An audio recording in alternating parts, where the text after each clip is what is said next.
Hey guys, Mike here. So, I told you guys to look into the housing industry and try to come up with some data and stuff because obviously the housing industry is huge and you got a lot of people out there on the news and YouTube, really just putting out fear-mongering videos about how this is going to be '08 all over again. I find that to be ridiculous and, I could be wrong, no doubt, but when I look at the numbers, could we see home sales come down?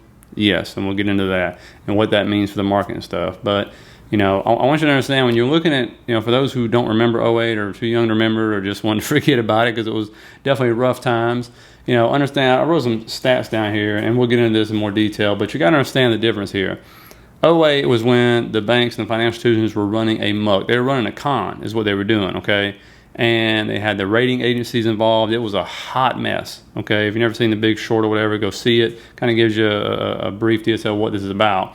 But it was basically just cold calling people saying, hey, the American dream is to own a home. You qualify. And the person goes, what are you talking about? My credit score is in the toilet. I don't even have a job. And they go, don't worry about it.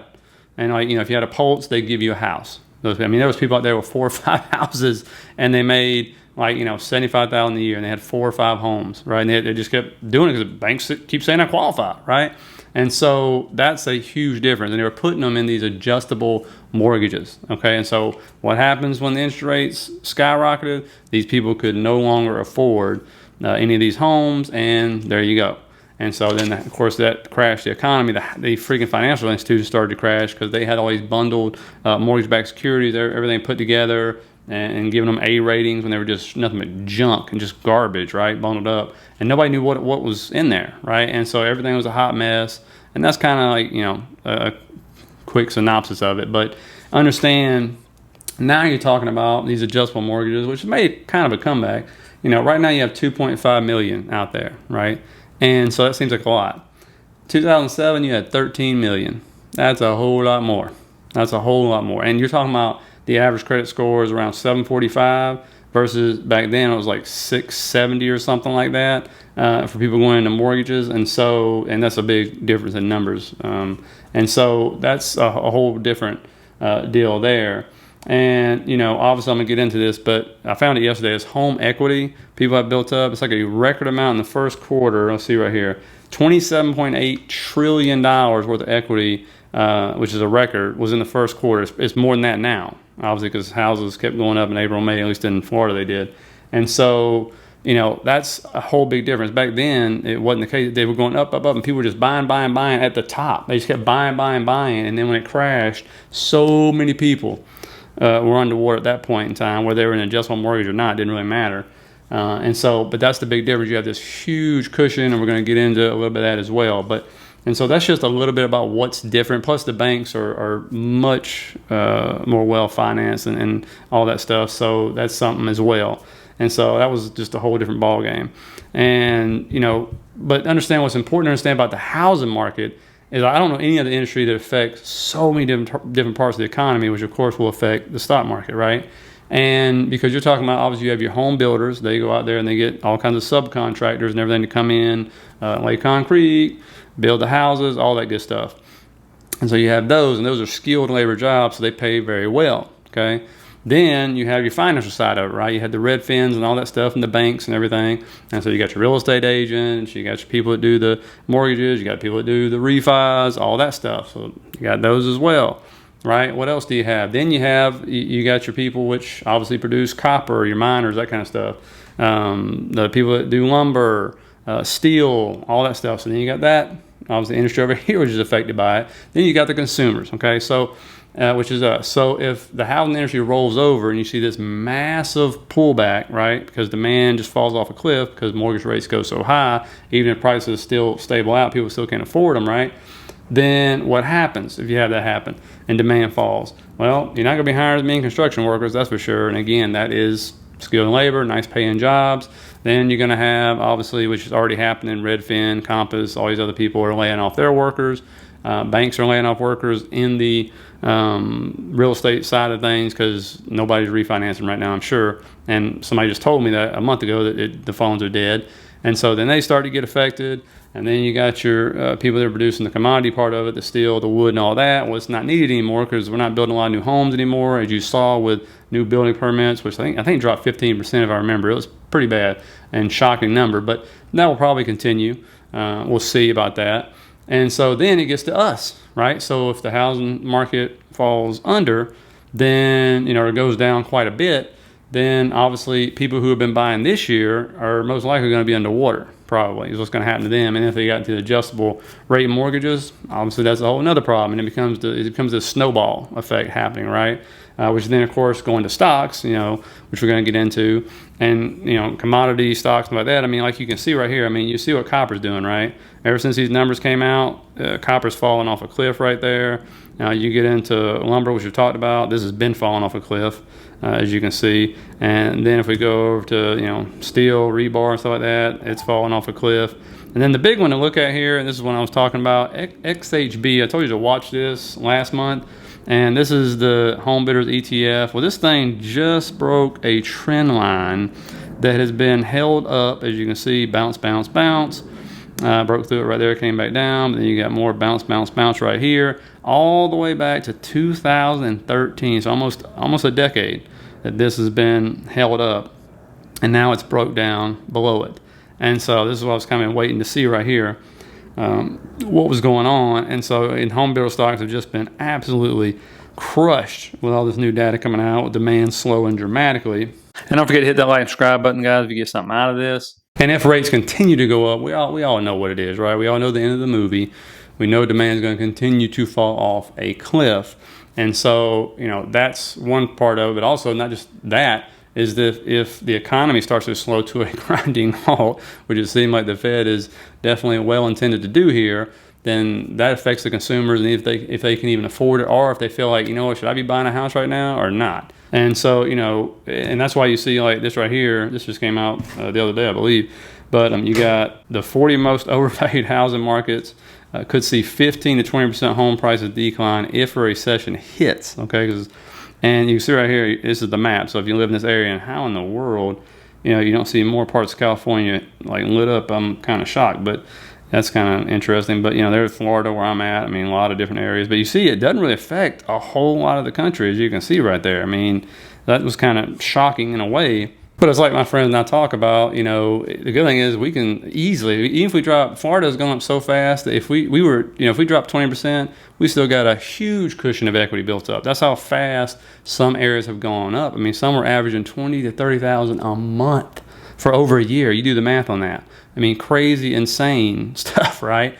And, which people hadn't seen since, the 2008 crisis, right? That's why houses were just going up unbelievably for really no reason. It made no sense to it. That's just the way it was. And the big worry about this is, because right now, currently, there's this statistic that says 36% of employees which have salaries of $100,000 or more are living paycheck to paycheck, which is actually up from 2019. And there's a couple of reasons for this. Is one, you live in a very expensive area, and that could be the case. The cost of living is really high. The other is, well, I do. People. I know people like this. Keeping up with the Joneses is what they call it. I would say I'm just the regular Joneses, not those rich Joneses.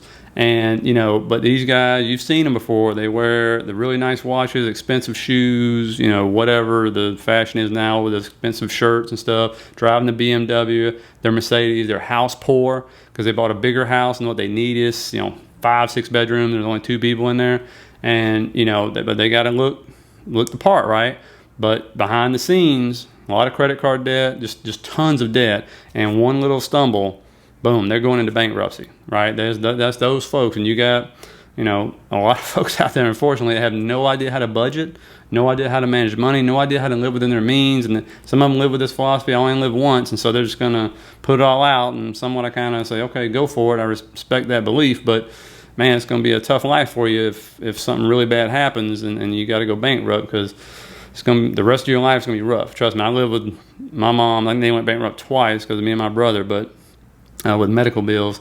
And when you don't have a credit score and all that, and you can't even get credit cards or go buy a home, it's rough, man. I mean, it's rough. And so I remember those days as a kid. So I always said I will never do that to me or my children or my family. So, do what you want to do. But you know those folks, you know what I'm talking about, and those are the ones that are going to be hurting if the market really does turn and get ugly. Okay, and that's why I say though, the good news is you're sitting there with $27.8 trillion built up in equities for people to get a hold of. And I think the other thing is, yeah, we're seeing layoffs, but you see like construction job openings right there. I mean, way up there. There's more jobs out there than there are people to fill them. And it's that way so far everywhere, which is the good thing. I don't think we've ever had a cushion like this, right? Where you got, here's the amount of job openings, here's the amount of people to fill them. So we got to get this down to here first, right? But to get this to here, you ain't going to see a mass amount of layoffs because these jobs hadn't even been filled yet, right? And so people would just stop expanding as much. But that's the good thing. So we're not like, here's the amount of jobs open, here's the amount of people to fill them, right? And so we got that huge cushion as well. And you actually see this happening now on the job board. It's shrinking down. Like you don't see that many jobs being offered like you used to. And so that's already happening. And so it's just different.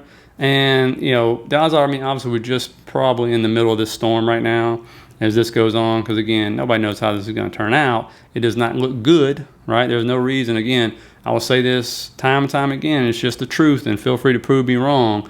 But when you're in a market that, and I remember talking to my brother about this in 2018, that is so dependent, has become so heavily dependent on the government to have these huge deficits, right? Because they're spending so much money, right? And for the Fed to just blow its balance sheet up and buy mortgage-backed securities and bonds and treasuries and stuff like that. So, when you have a market that's that dependent on it, and that's gone now, and they're going to keep draining the system out and stuff like that, it's just so fragile since '08 that it's kind of scary in a way when you look at it. To me, it's a great opportunity as far as like setting yourself up. If you're set up for the turn when it happens, you're going to be good, right? It's actually a lifetime opportunity in a way. 2020 was not. 2020 was crazy. It was, but it's not for a long term. That was not a long term setup. 2020 wasn't. In a way, it kind of was because you got to build up. If you sold, kept the money, it was good long term. But most people didn't, right? So it's up and then down, and all that's been wiped out now. Okay, but this turn, because it should be without obviously a ton of stimulus checks and us printing 80% of cash out there over the last 2 years, that kind of crazy mess they were doing, it should set up for a nice bull run, right? It may take time to get there. And it's going to be rough, but that's the way I'm looking at it. Like, that's my goal, is to educate myself as much as possible. That's why I put these videos out there, to sit there and learn as much as possible. This is when you do it, right? Not on the bull runs. Like, this is when you do it. You go, okay, let me educate myself here, and always remember and never forget, and just, keep in mind what's really happening right in front of you. And so, and you get out of that mindset of 2020 and 2021 and meme stocks and all this crazy mess. This is the time to kind of get yourself straight, really. And so, and it could be trying to be real ugly. Again, nobody knows, right? Nobody knows. But I will say this, the Fed is, they can talk all tough all they want. But again, I still say there's no way we can possibly afford to get over 2.5% at 3%, especially, because they will not be able to, the deficit will be just so astronomical, just with the interest we have to pay on that debt. And yes, we don't own all the debt, guys. That's just the way it is. But hopefully you got some ideas. It's something to keep an eye on, something I will keep an eye on for you, obviously. But it is a big industry that if it rolls over, yeah. It's especially that ETF you saw that broke that trend line. I'm watching that real careful. I'm looking for a back test up. If it doesn't go back through and it gets rejected again, obviously I think we know where it's heading. So I hope you guys have a good rest of your day, and I'll see you later.